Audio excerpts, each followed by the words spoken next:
akhir bulan ini tetap juga fruitful temanya. Nah, saya ingin mulai dengan satu hal yang kita mungkin sudah tahu dan rasakan saat-saat ini, bahwa dunia ini sedang digoncangkan. Jadi di mana-mana sudah terguncang, bukan hanya masalah kesehatan, tapi ekonomi juga terguncang, situasi-situasi berubah secara total. Kegoncangan ini bukan hanya terjadi di luar di dunia sana, tetapi juga di dalam gereja. Makanya di firman Tuhan dikatakan, Lukas 3 ayat 17, kita sama-sama baca ya, 1, 2, 3. Alat penampi sudah di tangannya untuk membersihkan tempat pengirikannya dan untuk mengumpulkan gandumnya ke dalam lumbungnya, tetapi debu jerami itu akan dibakarnya dalam api yang tidak terpadamkan. Ini berbicara mengenai lumbung Tuhan. Bahwa ini adalah orang-orang yang dikumpulkan oleh Tuhan, orang-orang percaya, bukan orang-orang yang di luar sana, tetapi Tuhan sedang mengumpulkan dan menampi. Kalau dulu saya masih kecil gitu ya, saya sering sekali lihat orang yang nampi beras, tapi zaman sekarang udah sangat jarang nampi beras itu, karena beras yang kita beli udah bersih sekali, kinclong. Pakai dipoles lagi, ada mesin kebi namanya, beras itu dipoles. Malah beberapa mesin ditambahin air gula lagi supaya lebih kinclong, lebih enak dimakannya. Tapi nggak sehat itu. Tapi ada satu hal yang saya melihat orang yang menampi. Orang yang menampi itu pakai tampah gitu ya, seperti dikocok gitu ya, diaduk-aduk gitu, dilempar ke atas, nanti dia jatuh. Dan itu membuat apa? Beras dan gabah itu ya, kalau ada gabahnya terpisah sendiri-sendiri. Makanya di firman Tuhan dikatakan alat penampi sudah di tangannya untuk membersihkan tempat pengirikannya, untuk mengumpulkan gandum dan debu jerami, dipisahkan. Ada pemisahan antara kelompok-kelompok. Coba kita lihat dengan kegoncangan ini, orang-orang kelompok sendiri. Orang-orang yang suam-suam ngumpul sendiri dengan orang yang suam-suam. Wah, ini bener nih, bener pendetanya nih ngomong nih, nggak usah kasih perpuluhan. Wah, ngumpul sendiri, bener ini. Gereja saya pendetanya ngomong perpuluhan melulu gitu. Pada ini ngeblok gitu ya. Orang yang sakit hati ngumpul sendiri ngomongin, ya saya disakiti sama ini, ngumpul sendiri. Semuanya itu tertampi, terkelompok. Makanya pada akhir zaman dikatakan orang ada yang baik itu makin baik. Orang yang jahat makin jahat. Karena apa? Kelompoknya.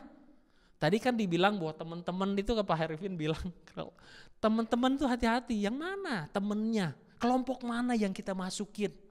Kalau kita masuk ke kelompok yang salah, waduh, sedih. Karena apa? Karena kalau kita masuk kelompok yang salah, pikiran kita juga akan salah. Paradigma kita juga akan salah dan tersesat. Kita mau gak mau harus memilih. Masuk di kelompok karena kelompok yang benar, karena ini sedang ditampi, digoncangkan. Hendaklah kita membuka mata pikiran untuk memilih tempat yang benar-benar menurut roh yang ada dalam kita ini benar.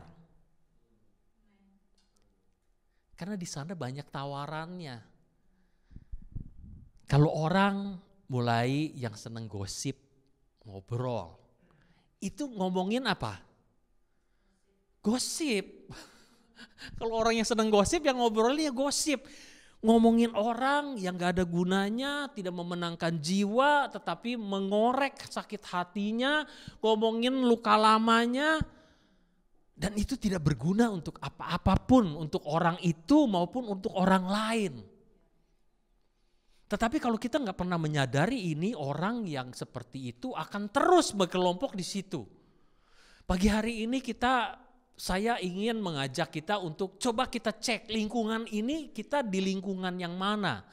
Kalau pagi hari ini tentu saja di lingkungan yang mengajarkan firman, di gereja diajarin firman, diajarin praktek firman, mengenal Tuhan, tentu saja pengajaran yang benar. Tetapi selebih dari berapa ya, 1,5 jam ya, atau 2 jam lah, anggap 2 jam setiap minggu ini di luar sana, di lingkungan mana kita? Di lingkungan pekerjaan, di lingkungan teman-teman, di lingkungan mana kita? Kalau lingkungan itu membuat kita jadi suam terhadap Tuhan, seminggu sekali 2 jam gak cukup. Kita perlu lagi lingkungan yang lain yang mendukung untuk supaya kita lebih mengerti dan mendekat kepada Tuhan. Lingkungan apa itu? Disediakan di gereja pun ada KM, Komsel. Kenapa kita perlu KM atau Komsel ini di mid of the week, di tengah minggu? Karena di KM itu kita dapat ada pengajaran yang menguatkan. Karena di KM ini ada orang wah, ada apa nih? Ada kesempatan untuk orang-orang bersaksi. Nah, kesaksian ini sangat membuat kita terbangun. Karena setiap orang itu mempunyai pengalaman bersama Tuhan kan berbeda-beda. Benar gak? Setiap orang itu mempunyai pengalaman yang unik. Dan pada waktu dia bersaksi, kita bisa mendapatkan, iya ya, dengan sudut pandangnya orang lain, kita bisa melihat tangan Tuhan, campur tangan Tuhan terhadap kehidupan kita. Kadang-kadang kita gak bisa lihat dari sudut pandang mata kita, tapi dari sudut pandang orang lain, kita bisa merasakan kasih Tuhan melalui kehidupan orang lain yang terimpartasi ke kita juga. Sehingga kita pun iman kita terbangun. Ada kesaksian di dalam KM. Kemudian ada pelatihan di dalam KM. Dilatih untuk apa? Dilatih untuk berdoa. Dilatih untuk berdoa itu bukan satu hal yang ya cuma berdoa. Doa itu gampang-gampang susah loh, saya kasih tahu loh. Kalau kita belum pernah doa keluar suara, Bapak Ibu boleh coba. Di rumah aja, gak usah di tempat orang lain lah. Di rumah sendiri aja, untuk keluarga. Pernah gak kita berdoa keluar suara? Dengerin kita berdoa seperti apa. Kalau yang belum pernah, yang udah sering sih ya, saya tahu mungkin udah lancar gitu ya, sudah terbiasa. Tapi yang belum pernah, ini perlu dilatih. Kenapa? Karena kalau orang yang berdoa dalam hati, semua orang pintar. Tapi kalau untuk keluar suara, loh kok saya mau berdoa begitu, kok keluarnya begini ya. Kemudian terjebak kata-kata, loh kok keluarnya ngomongnya ini, loh salah. Jadi itu perlu dilatih. Walaupun ya, Tuhan itu tidak melihat kata-kata yang keluar dari mulut kita sebetulnya. Dia udah tahu apa yang mau kita doakan, betul gak? Karena Tuhan tuh melihat hati, sebelum kita ngomong aja Tuhan udah tahu, oh kamu tuh mau ngomong ini. Saya udah tahu gitu, Tuhan bilang saya udah tahu. Tetapi kenapa kita harus berdoa? Karena kita juga dibutuhkan, bukan hanya doa untuk diri sendiri kan. Kita perlu berdoa untuk orang lain, betul gak? Kita perlu berdoa tuh bukan hanya diri sendiri. Karena kalau kita cuma berdoa untuk diri sendiri, itu baru satu step. Step berikutnya adalah kita harus bisa berdoa untuk orang lain. Karena orang lain juga perlu bantuan kita. Ada kadang-kadang orang di dalam KM itu perlu bantuan kita untuk berdoa. Pada waktu dia kesesakan. Pernahkah kita berdoa untuk orang lain itu? Pada waktu dia butuh pekerjaan. Pernah gak kita berdoa? Saya dulu di Bali di KM bersama istri. Kita memberikan kesempatan untuk 1 minggu itu hanya berdoa. Enggak ada firman, kita pujian dan doa aja.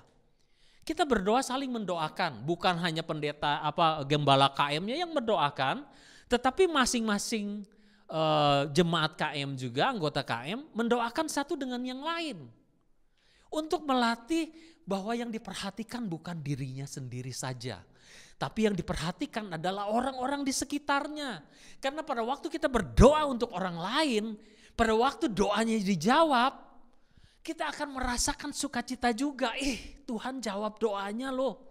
Satu kali di jemaat KM kami punya kebutuhan untuk cari kos di Bali waktu itu. Dan kos itu di Bali gampang-gampang susah juga nyarinya untuk di lokasi tertentu. Karena apa? Ada kos yang gak mau nerima anak-anak. Jadi hanya untuk orang-orang dewasa aja. Anak-anak gak mau karena ribut kalau ada anak-anak, berisik. Jadi ini anaknya ada 3 suami istri ini yang ikut KM di tempat kami ini. Nah cari tempat kos itu sulit. Dan lagi pula ada yang cocok, bagus, mau terima ada anak-anak tapi gak cocok ininya.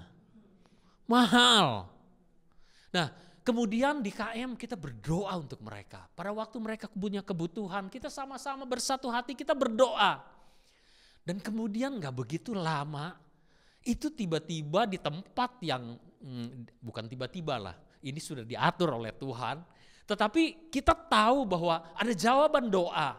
Dan orang itu dihubungi orang lain, ada yang menghubungi dia bahwa ada tempat kos yang dekat dengan sekolah anaknya, lokasinya juga cocok dekat lingkungan tempat kita KM ini, dekat rumah saya, dan harganya pas, cocok. Dan kemudian kita semua bersuka cita. Kita melihat bahwa Tuhan bekerja. Nah inilah sebenarnya perbekalan untuk kita ini pada waktu ada goncangan kita tetap kuat.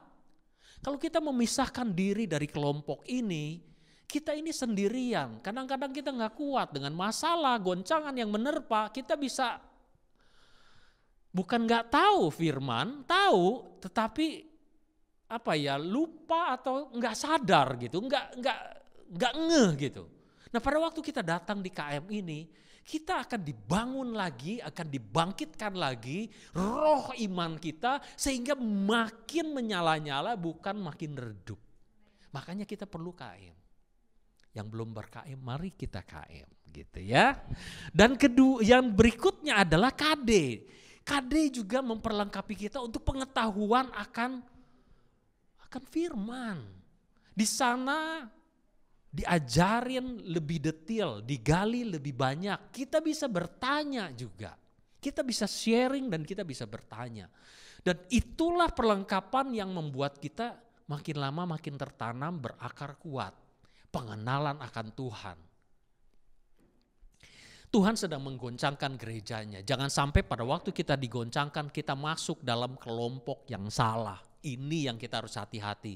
Karena kelompok itu bukan hanya di luar, tapi di dalam gereja pun terjadi pengelompokan itu. Bukan dibikinin kelompok, tetapi ini ngelompok sendiri. Kenapa? Karena ada goncangan. Oleh sebab itu mari kita masuk di kelompok ini supaya kita dalam kelompok yang benar. Bahasa Inggrisnya mungkin kita nggak usah baca. Nah, kita ini jadi ada satu perenungan pemikiran saya. Nah, apakah tujuan kita jadi pengikut Kristus kalau begitu? Sebenarnya apa sih kita ini ikut Kristus itu? Apakah kita hanya untuk jadi followers aja, pengikut aja, ikut gitu. Yang penting kita udah dibaptis, cukup. Ataukah punya pengalaman bahwa saya ini dulu hidupnya susah, pekerjaan juga susah, income juga kecil banget, hidup dalam kemiskinan. Kemudian dikenalkan oleh Tuhan dan Tuhan tolong. Sekarang hidup saya sudah nyaman, pekerjaan lancar, gaji sudah cukup besar. Apakah begitu aja pengikut Kristus? Ataukah kita ini hanya dulu saya sakit-sakitan, hidupnya susah, hampir mati. Kemudian Tuhan tolong, disembuhkan Tuhan, sekarang saya hidupnya udah sehat. Tujuannya apa sih ikut Tuhan itu? Ada orang yang disembuhkan, kemudian setelah itu sembuh, udah sampai di situ aja. Nah, ada lagi kemarin waktu kita ikut the sonship, ada juga yang berkata bahwa kita ini ikut Kristus supaya tujuannya adalah supaya masuk surga. Bener nggak? Siapa yang setuju masuk surga? Kok nggak ada yang setuju nih? Saya setuju masuk surga. Hidup kita memang diselamatkan untuk masuk surga toh. Kalau enggak kan kita masuk neraka kan, karena kita berdosa, betul nggak? Takut dijebak nih, karena takut dijebak, orang nggak berani angkat tangan. Tetapi nggak cukup sampai di situ aja, karena kalau tujuannya cuma itu aja, kemarin Pak Bob bilang, itu harus baptis ulang katanya. Cuman baptis ulangnya jangan cepat diangkat, ditahan dulu rada lama. Supaya apa? Supaya begitu buka mata nyampe di tujuan. Kan kita gak mau berlama-lama kan kalau kita lagi perjalanan, kalau hidup ini adalah sebuah perjalanan. Kita kan mana ada yang berlama-lama, oh ya nanti sampai di tujuannya kan mau cepet-cepet nyampe di tujuan kan. Macet aja ngomel kan, oh kok lama mau nyampe tujuan gak nyampe-nyampe. Lah ini kalau tujuan kita cuma masuk surga, baptis ulang aja, rada lama gitu ininya dicelupnya. Jadi nyampe, tapi kan bukan itu. Tujuan kita diselamatkan oleh Tuhan itu lebih daripada itu, cuman tujuannya surga doang, itu baru dasarnya. Itu baru satu step, harus ada step berikutnya.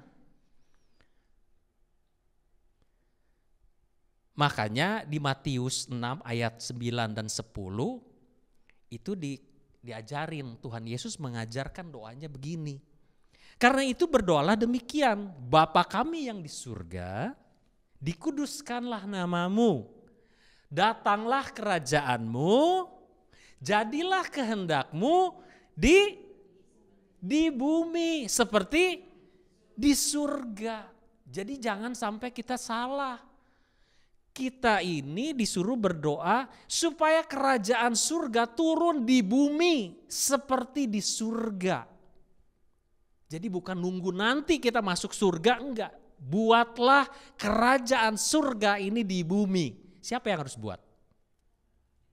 Kita gerejanya, karena orang luar enggak tahu ini.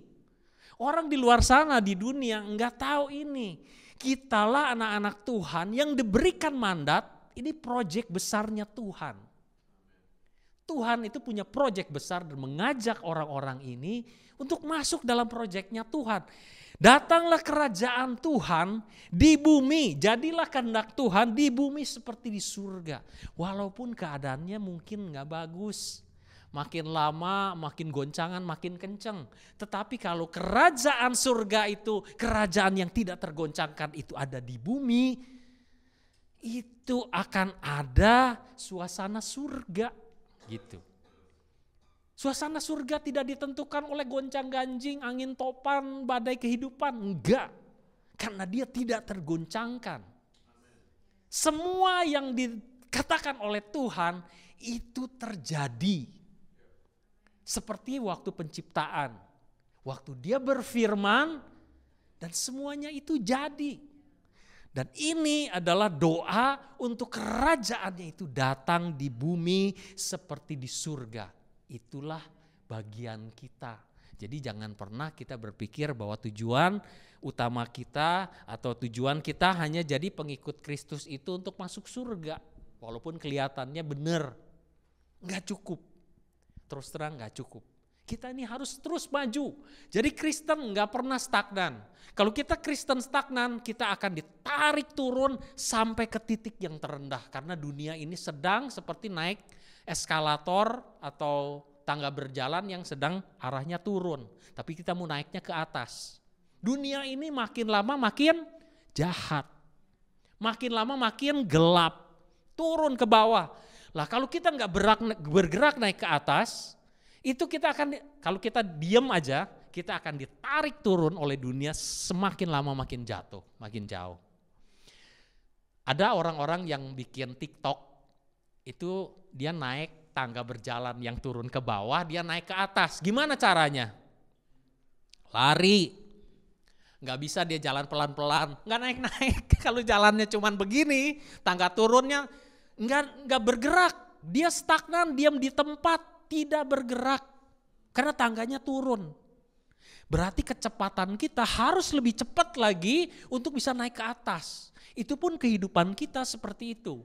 Dunia ini sedang tarik kita turun. Di gereja, di mana-mana, di tempat-tempat yang mungkin kumpulan orang-orang percaya, itu sedang ditarik kalau bisa oleh iblis ini untuk turun. Keimanan kita, kepercayaan kita, semuanya digoncangkan mau ditarik turun. Tapi kita harus lari, makanya kita gak bisa, santai aja, kiamat masih lama. Belum tentu kita nyampe di kiamat itu. Kemarin aja kita sudah tahu kan beberapa orang yang ya termasuk dengan kakak ipar saya, tanpa sakit yang berat dulu, umur harus tua dulu, enggak. Anak-anak muda pun dipanggil Tuhan dengan cepat, enggak sampai kiamat. Jadi enggak usah tunggu kiamat ya Bapak Ibu. Kiamat masih lama, tapi persiapan itu harus dipersiapkan dari sekarang, enggak bisa tunggu lama-lama. Kadang kita merasa saya masih muda, nantilah kalau saya sudah berumur. Enggak, selagi engkau muda, nah yang muda-muda, mari kita mengenal Tuhan makin lama makin dalam. Kenapa? Karena orang muda sekarang itu konsentrasinya di apa? Belajar, sekolah, orang yang bekerja. Jadi fokusnya kepada itu. Padahal kehidupan itu harus seimbang. Enggak bisa kita cuma satu sisi. Karena hidup itu dan mati itu tipisnya cuma setipis mungkin kulit ari, biji salak gitu ya. Sebentar aja itu sangat rapuh gitu. Kita sekarang bisa hidup, kita bisa tertawa, kita bisa sehat. Besok akan terjadi apa kita nggak tahu. Mungkin kita dipanggil Tuhan. Umur kita berapa kita nggak bisa jaminan, nanti saya dipanggil Tuhannya umur 80 tahun. Mungkin. Nggak tahu. Kakaknya kemarin itu saya dengerin di Basir itu kakak iparnya juga dipanggil Tuhan umur 48 tahun. Masih muda. Itu wow, itu saya melihat bahwa hari-hari ini dengan kegoncangan seperti ini, orang yang meninggal dunia itu udah kayak kayak berseliweran mobil gitu ya, yang tadinya jalanan itu sepi, orangnya panggil Tuhan tuh, ada yang lewat gitu, kayak jalanan sepi, kalau ada lewat mobil, itu satu mobil. Sekarang ini udah kayak mobil yang berseliweran, setiap hari ada, ini dipanggil Tuhan, itu udah kayaknya ngikutin tuh, udah kayak biasa gitu, orang yang meninggal, meninggal, wow. Jadi cepat sekali. Oleh sebab itu kita harus bergerak maju lebih cepat lagi. Makanya saya himbau dan saya mengajak semua yang di dalam gereja ini untuk bergerak lebih cepat lagi untuk mengejar waktu ini. Karena kita nggak bisa ngikuti ini. Di Lukas 3 ayat 8 dikatakan gini. Jadi hasilkanlah buah-buah yang sesuai dengan pertobatan dan jangan berpikir dalam hatimu, Abraham adalah bapa kami, karena aku berkata kepadamu Allah dapat menjadikan anak-anak bagi Abraham dari batu-batu ini. Ini teguran untuk orang-orang Farisi. Kapak sudah tersedia pada akar pohon dan setiap pohon yang tidak menghasilkan buah yang baik akan ditebang dan dibuang ke api. Berarti dalam arti kata, kita harus menghasilkan buah. Yang kedua, hasil buahnya yang baik. Kita bisa menghasilkan buah asal-asalan dalam setiap pelayanan kita, dalam setiap tindak tanduk kita. Kita ini adalah orang-orang yang masuk dalam bilangan yang kelompok orang yang sudah kenal firman. Yang diharapkan oleh Tuhan adalah berbuah. Jadi gak bisa gak berbuah. Kita cuma bisa dibaptis, kemudian kita tidak menghasilkan buah-buah pertobatan ini. Apa yang kita tahu, kita tidak bisa menunjukkan. Kalau kita berbicara buah, tentu sekali lagi kita tahu bahwa buah ini tidak dinikmati oleh pohonnya sendiri. Kalau kita merasa bahwa kita merasa bahwa saya sudah baik kok. Siapa yang ngukur? Apakah kita mengukur diri sendiri ataukah orang lain? Kalau kita bicara buah, kita harus tanya sama orang-orang di sekitar kita. Kalau orang-orang di sekitar kita ditanya, misalnya saya tanya istri saya, sayang gimana aku udah berubah belum? Istri saya nyengir kayak makan mangga asem gitu. Ya udah tahu kan artinya. Kalau nyengirnya seperti itu, buahnya kecut. Mungkin istri saya bisa tanya gini, kamu mau jawaban yang jujur atau yang menyenangkan? Kalau jawaban yang jujur, siap nggak kita menerimanya? Itu aja. Kadang-kadang kita nggak siap, terus terang. Masalahnya kan itu. Pasangan kita ngomong yang benar, kita kan nggak siap menerimanya, ya nggak? Kenapa terjadi pertengkaran?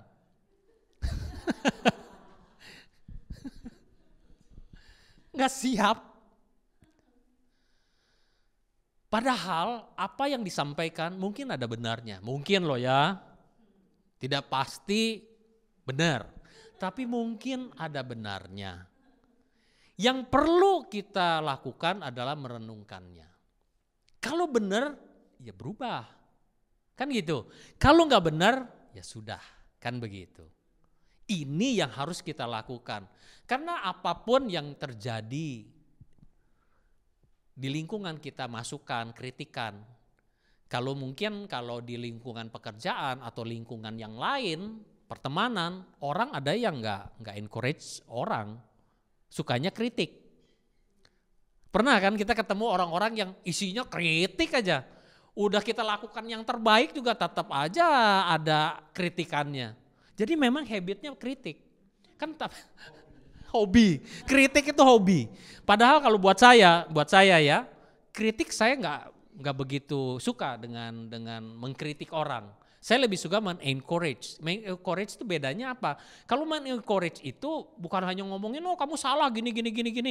Harusnya gimana? Ya pokoknya kamu cari, pokoknya kamu nggak bagus aja gini. Nggak ada solusi. Kalau encouragement, kita melihat dari kacamata dia, apa yang dia bisa lakukan, kita push di situ yang baik. Kamu belajar kok malas-malesan misalnya. Oh ternyata kita lihat, oh cara belajarnya nggak tepat.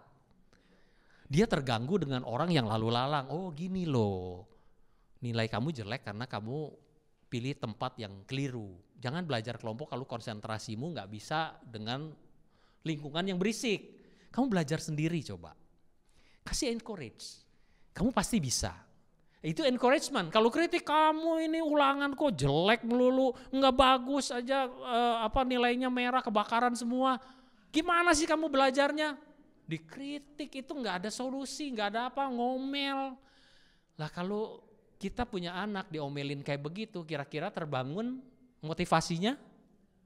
Ngambul. Orang tua yang seperti itu membuat anaknya bukannya semangat untuk lebih semangat belajar, tapi marah. Ini yang sebenarnya semua itu ada caranya.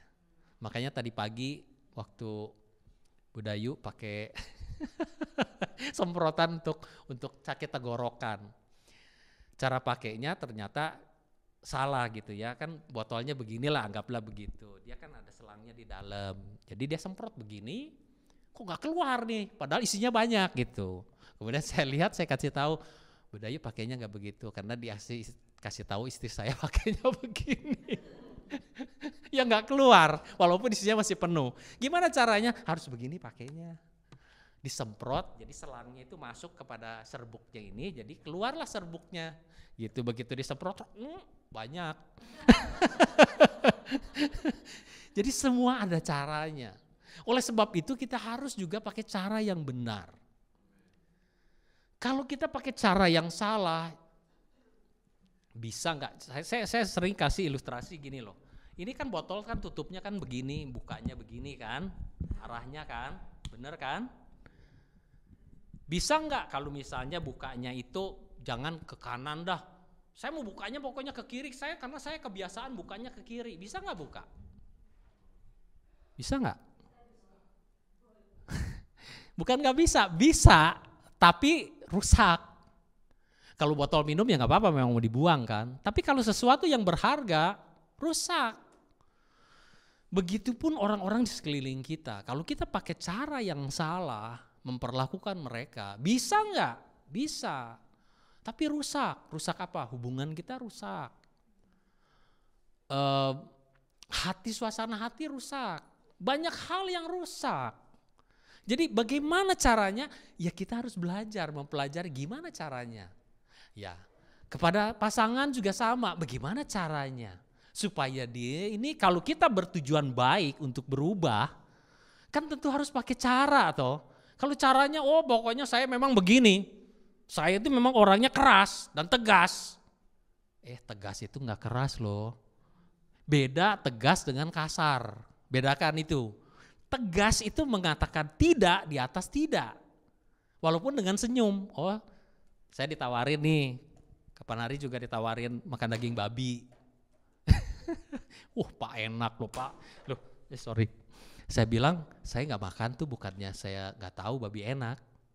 Saya memang memilih tidak makan gitu loh. Jadi ditawarin biarpun bagaimana, ya saya dengan tegas saya bilang enggak terima kasih. Tegas kan, saya nggak ambil kan. Tapi kan saya nggak kasar. Dasar. Orang udah tahu nggak makan daging babi tawarin, kan nggak begitu. Itu bukan tegas, itu kasar itu.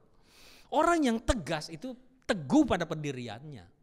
Jadi kita mengajari dengan tegas, tapi dengan cara yang benar. Mengarahkan juga anak-anak juga begitu. Dengan tegas, nggak perlu sampai kasar, tapi stick kepada pengajaran itu, nggak berubah. Itu tegas. Tetap gitu ya. Jadi kita ini harus menghasilkan buah-buah pertobatan itu. Kalau enggak, waduh, kita ini cuma ikut-ikutan aja, pengikut Kristus yang cuma ikut-ikutan aja. Nanti ada ombang-ambing topan badai pengajaran, kita juga akan terombang-ambing ke sana kemari, enggak tentu arah. Nah, yang kita butuhkan adalah satu ini, firman. Makanya firman ini nggak boleh kita sepelekan.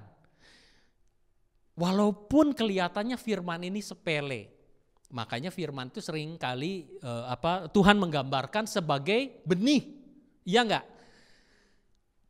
Seperti orang yang menabur benih, ada yang jatuh di tempat yang berbatu-batu, yang tempat yang keras, ada yang di tempat yang subur. Kenapa Tuhan gambarkan firman ini seperti benih? Karena firman itu powerful. Itu kuat luar biasa. Walaupun sekecil begitu, itu semua sudah terprogram oleh Tuhan. Bagaimana dia bisa survive, bagaimana dia kalau jatuh di tempat yang menerima dia, environment yang benar, bagaimana dia harus berakar, bagaimana dia harus tumbuh, berapa buah puluhan atau ratusan ton di dalam pohon itu buah yang dia kandung, kemudian daunnya berapa banyak, warnanya apa, semuanya sudah Tuhan program di dalam satu benih itu. Firman itu begitu powerful kalau dia masuk dalam hati kita dan environment hati kita menerima dia. Dia akan tumbuh, dia akan menjadi sesuatu yang kuat. Jadi firman ini yang membuat hidup kita juga bisa berbuah. Kejadian 1 ayat 28 katakan begini. Allah memberkati mereka. Lalu Allah berfirman kepada mereka, beranak cuculah dan bertambah banyaklah. Kalau dalam bahasa Inggrisnya lebih jelas. God blessed them and God said unto them, be fruitful. Kalau kita mau berbuah, fruitful, harus ada firman yang diucapkan oleh Tuhan terhadap kita. Jadi ini adalah firman yang waktu kita baca itu ada lonjakan dalam hati. Pernah baca firman kemudian langsung kayaknya di hati kita tahu untuk saya banget gitu. Nah inilah firman yang dikatakan oleh Tuhan. Jadi bukan firman yang cuma sekedar baca. Kalau Alkitab itu hanya untuk sekedar dibaca, itu semua orang di luar sana bisa baca kan. Kan dijual bebas tuh Alkitab. Semua orang bisa baca Alkitab? Bisa. Tapi seberapa banyak orang yang mengerti apa yang dia baca? Kenapa ada orang-orang yang baca satu firman itu berulang-ulang tapi kok Tuhan ngomongnya lain terus? Beda-beda, hari ini ngomong seperti ini, tahun depan saya baca ini kok pengertian yang saya dapat beda lagi.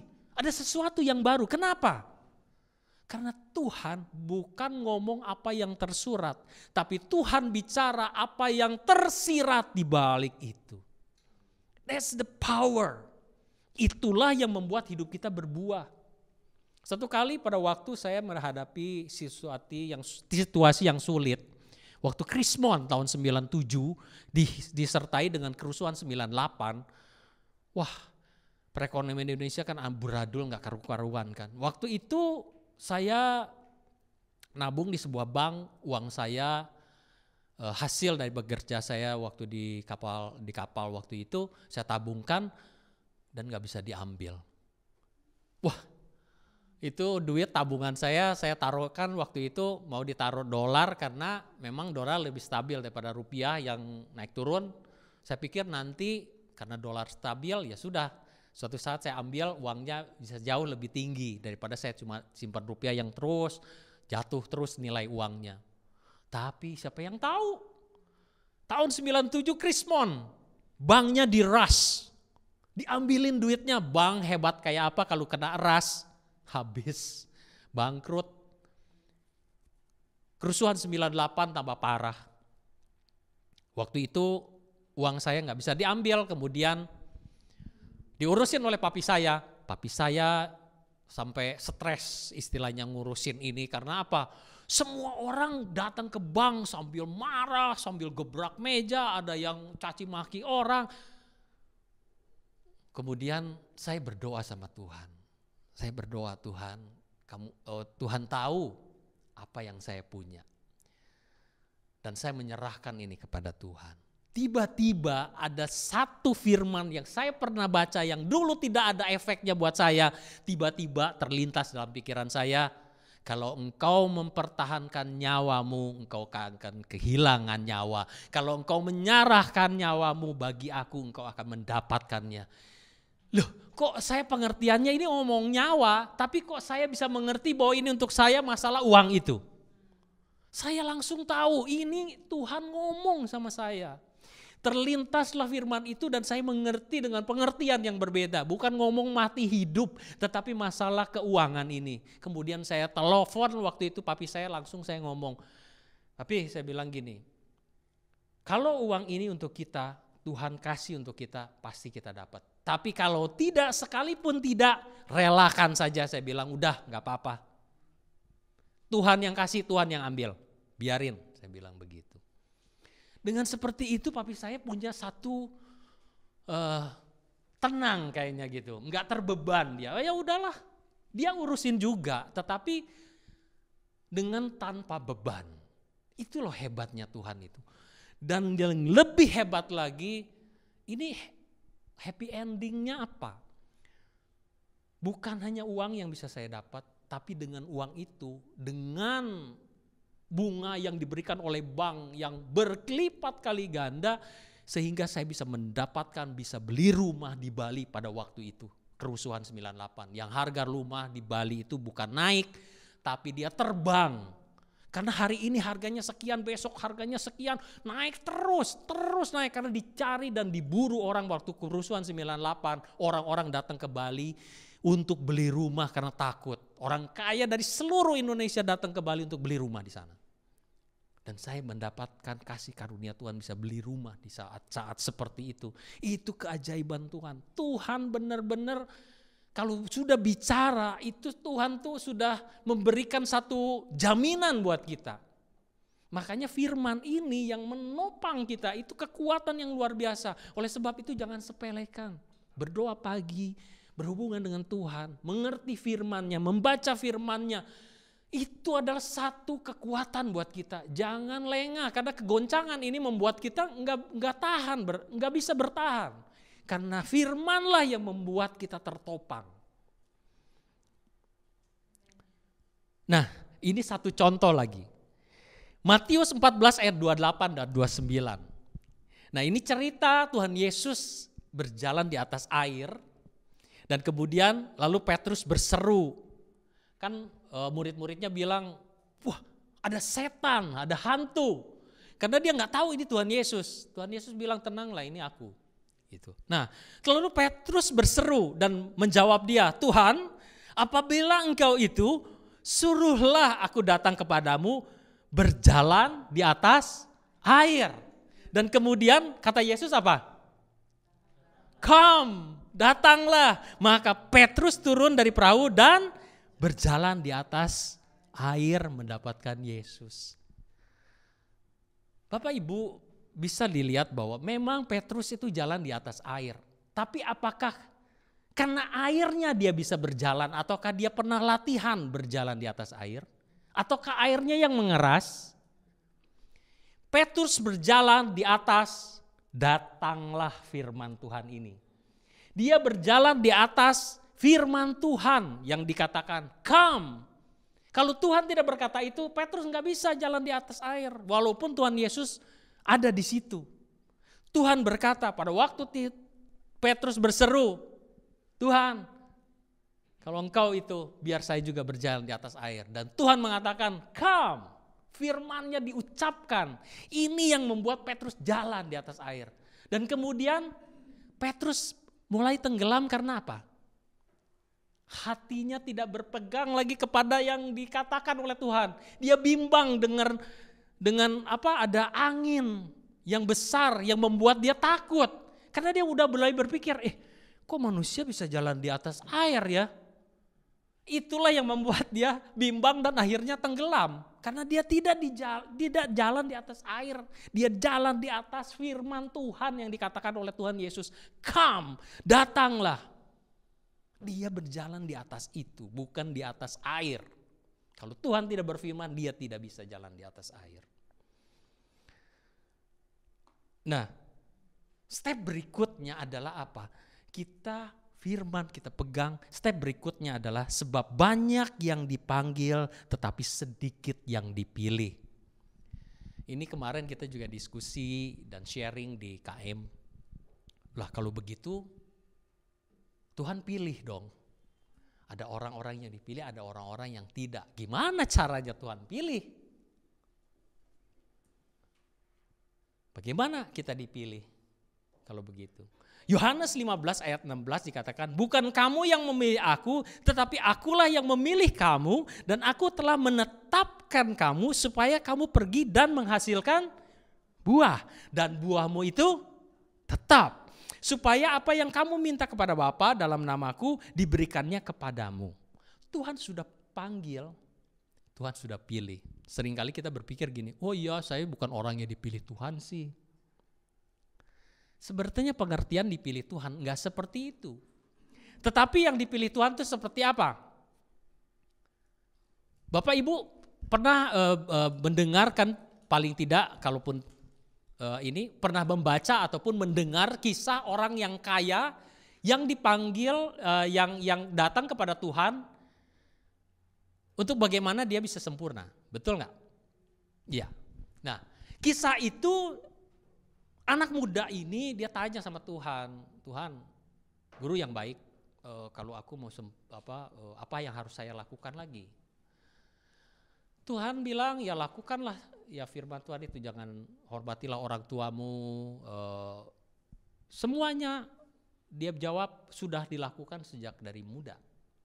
Nah kemudian kalau engkau hendak sempurna juallah hartamu, bagikanlah kepada orang miskin dan ikutlah aku, follow me. Dan kemudian orang muda ini ikut? Enggak. Dia tertunduk dan dia pergi. Dia dipilih Tuhan enggak? Dipilih Tuhan. Tapi kenapa dia enggak kepilih? Dia pergi, dia enggak mau. Kita ini tidak dipilih Tuhan bukan karena ini, saya ini kurang ganteng, kurang hebat, kurang pengetahuan tentang firman, kurang ini, kurang itu, bukan. Tetapi karena kita enggak mau, banyak alasan. Tuhan menggambarkan juga mengenai pesta kawin. Banyak orang diundang untuk datang, tapi orang itu menolak. Saya sedang sibuk, saya ada urusan ini, urusan itu. Enggak mau datang ikut Tuhan.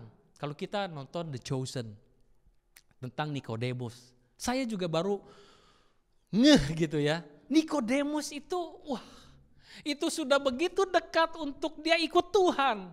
Kalau dia satu langkah lagi melangkah, dia salah satu murid yang dipanggil Tuhan. Dengan ilmu pengetahuan yang dia tahu, wow, dia itu akan menjadi orang yang luar biasa. Tapi sayangnya dia cuma memberikan sesuatu, saya lupa itu apa yang dia berikan, bekal kalau nggak salah, makanan atau apa. Kemudian dia hanya bisa menangis berdiri di belakang tembok dan rombongan Tuhan itu akan pergi. Yesus sudah tahu bahwa di belakang tembok ini ada Nikodemus yang dia bilang, kamu sudah begitu dekat.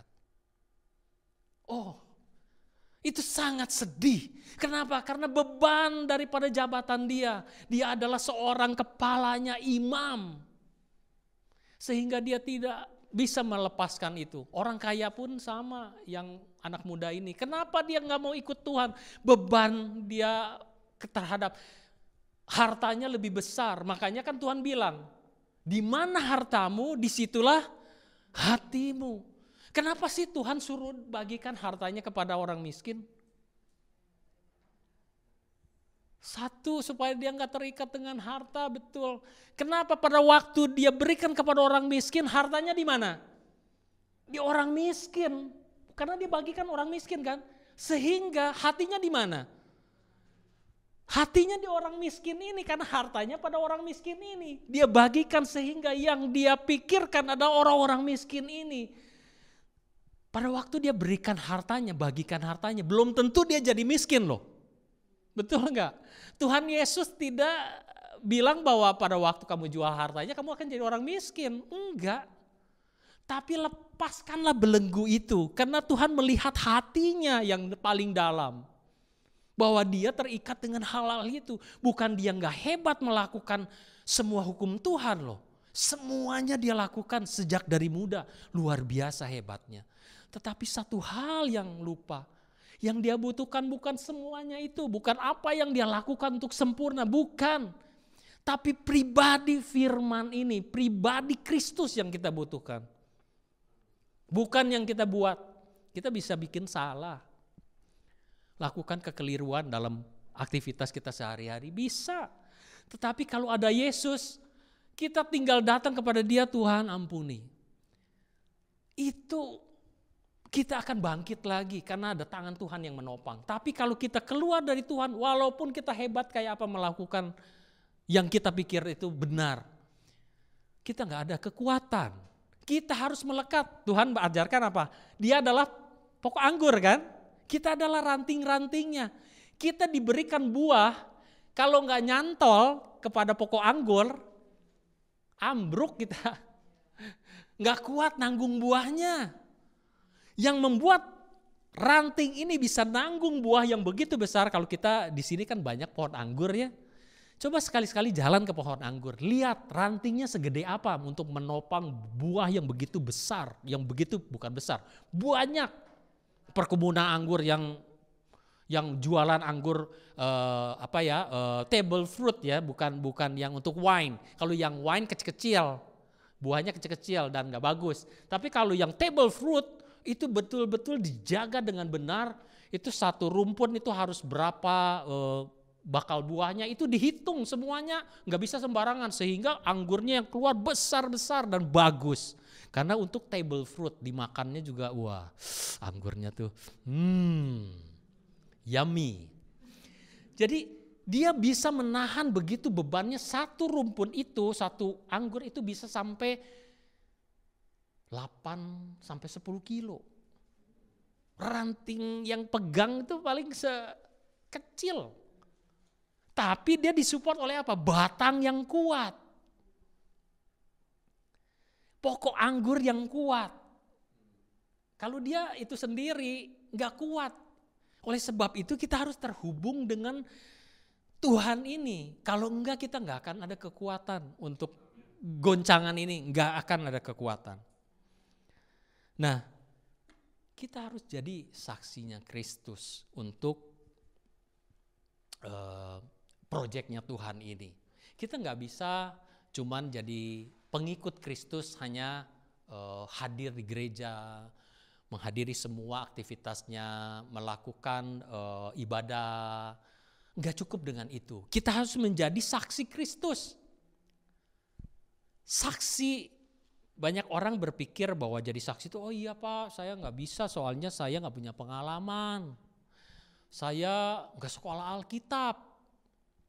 Saya banyak yang menjadi hambatan kayaknya untuk jadi saksi Kristus itu.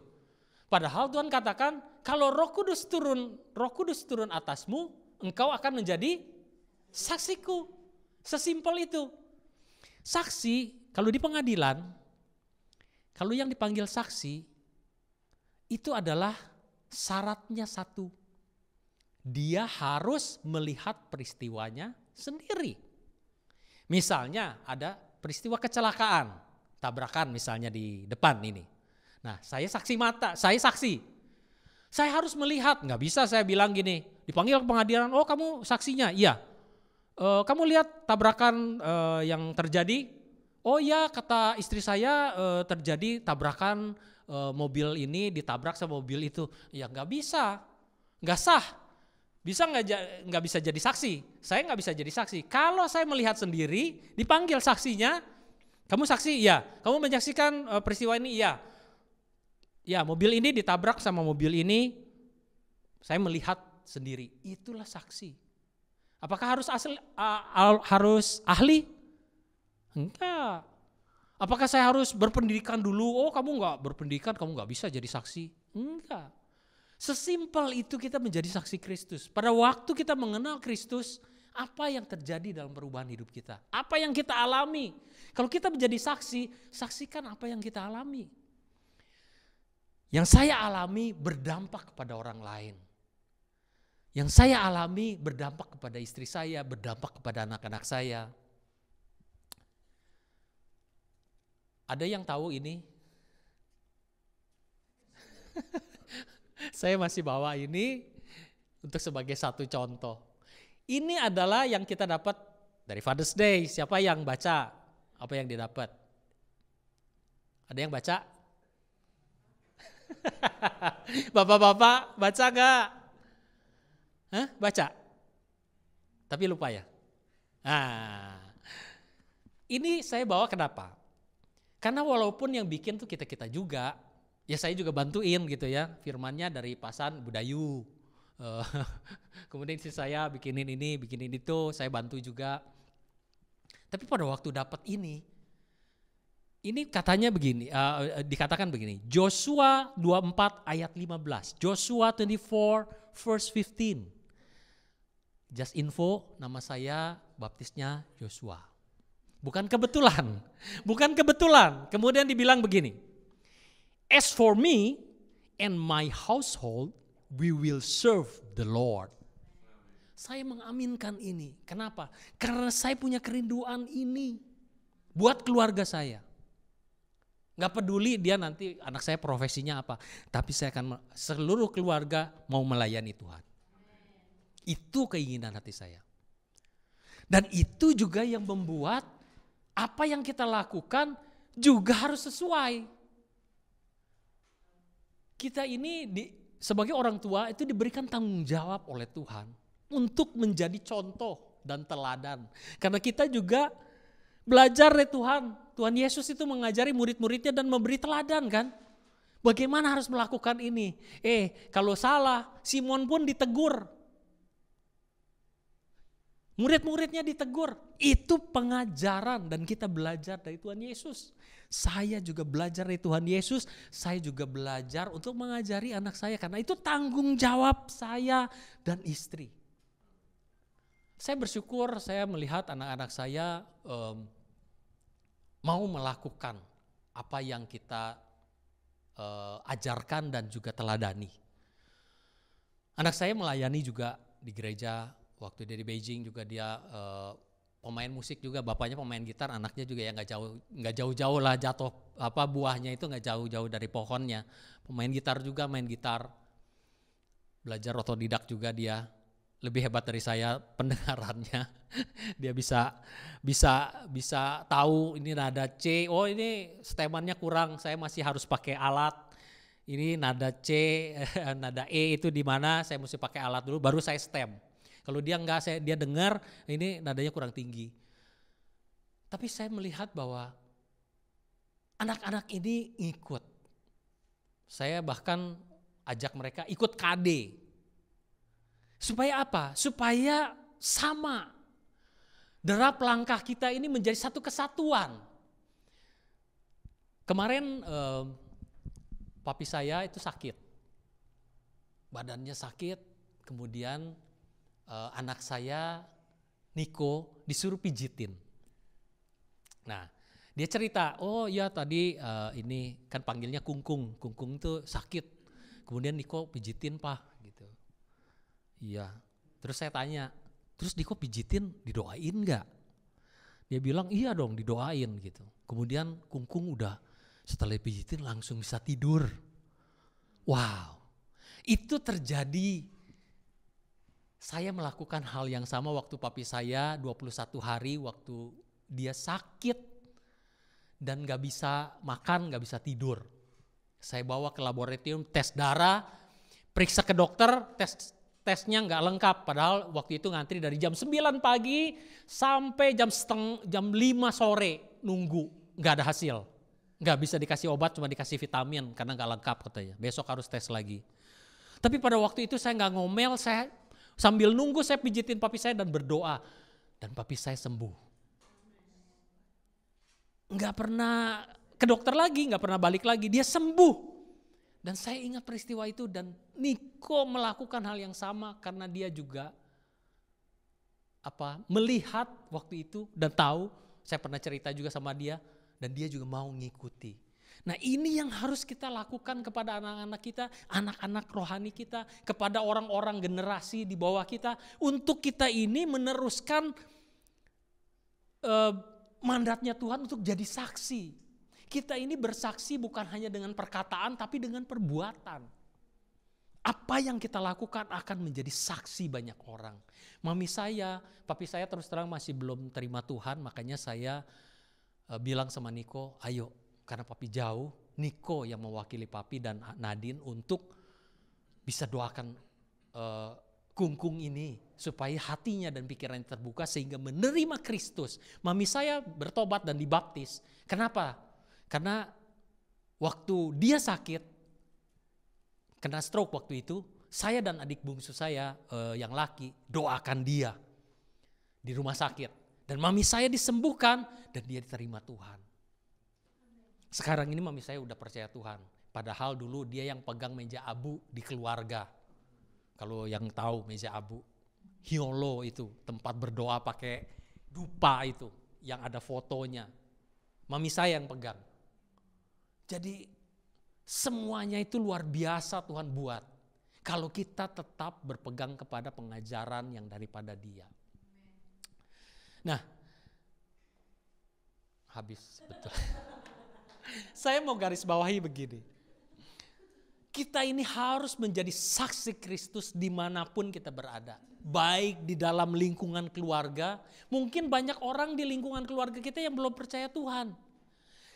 Kita harus melakukan apa menjadi bagian kita. Supaya orang-orang ini bisa menerima Tuhan. Keselamatan masa kita nggak mau bagikan kepada keluarga terdekat kita. Ada orang-orang tua yang saya tahu yang punya pemikiran yang keliru kalau menurut saya. Kenapa? Oh saya sih di rumah bebas. Agamanya Pancasila. Ada semua. Dari semua agama semuanya ada. Anaknya ada yang 1A, yang 1B, yang 1C, yang 1D. Wow, bagaimana orang tuanya ngajarin ini? Bukan kita harus paksa, tetapi kita harus mengajar yang benar supaya dia tahu yang benar yang mana. Ajarin aja yang benar, gak perlu kita yang ngajarin yang lain. Ajarin aja yang benar. Dari Yesus Kristus saksi yang setia. Yang pertama bangkit dan dari antara orang mati dan yang berkuasa atas raja-raja di bumi. Bagi dia yang mengasihi kita. Yang telah melepaskan kita dari dosa kita oleh darahnya. Inilah contoh kita, saksi yang setia. Kita pun harus menjadi saksi yang setia untuk di rumah ataupun di lingkungan dimanapun kita berada. Mari kita berdoa.